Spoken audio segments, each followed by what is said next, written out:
Hello and welcome to another Wunderbuild tutorial. In this video, I'll be taking you through how to create a new job. So what is a job?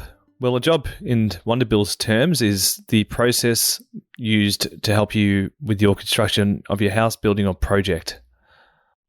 There's a couple of ways you can start or create a new job. This first example I'll take you through is, just say for instance, you may have already won a job, or if you've got a client that you don't need to estimate for and you'd like to skim ahead and just create a new job right away. In order to do that, all you need to do, go to the menu to the left, click on jobs, and what you want to do is create a brand new job. Just click the button. Now, of course, create the job type, whether it's contract value or cost plus, the value, create a title for the job name, and select the client. Now, you can either select an existing client that's already in the system, or you can go ahead and create a new client. But in this example, we'll just select an existing client, put the start date, end date of the actual job. Now, when you do enter the address, it will actually pick up data and information on the weather as an example. And that's it. Go ahead and click create. With the job being created, you can now start adding your teammates in. So hover over the bar at the very top, add teammate, and you can add individuals that work in your organization or contractors that work with you, or you can add additional clients to the job. Now, going through the key difference between going down the estimation route to then converting into a job versus skipping ahead straight to creating a job is that you won't have any costings built in to this particular job. As you'll see here, menu to the left, and you go to costing. It's completely blank and empty.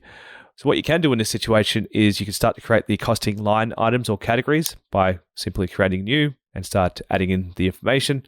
Or otherwise, if you do have an existing spreadsheet, hit the options button and import costings. And we have other tutorials on working with costings and etc., which you can search for that tutorial in our library. So that's how you create a new job from scratch outside of the estimation method, if you just like to go straight to creating a new job. Now, if you do want to convert an estimation to a job, I'll take you through that now. There's a couple of different ways you could do that. Go to the menu to the left, click on estimations, and you can see here a list of estimations that have the status approved and are in draft. Being approved, that is a job. Draft, yet to be converted. So the first way of doing it, if you go to the ellipsis or the three dots on the right side of the job that you'd like to, the estimation that you'd like to convert to a job, click that button and you can go ahead and click on convert to job. You'll notice that the job type's contract value. You can change that to cost plus if you'd like. It pulls in the data from the costings to create the contract value, which you can alter that as well. And of course, start entering all the details. And once you finish filling out the form, you click on create. The final way of converting an estimation into a job or creating a job from an estimation is by clicking on the draft or the sample estimation project that we have here. And what you can do is go to the menu to the left and click on preview, which essentially previews the quote of that particular estimation.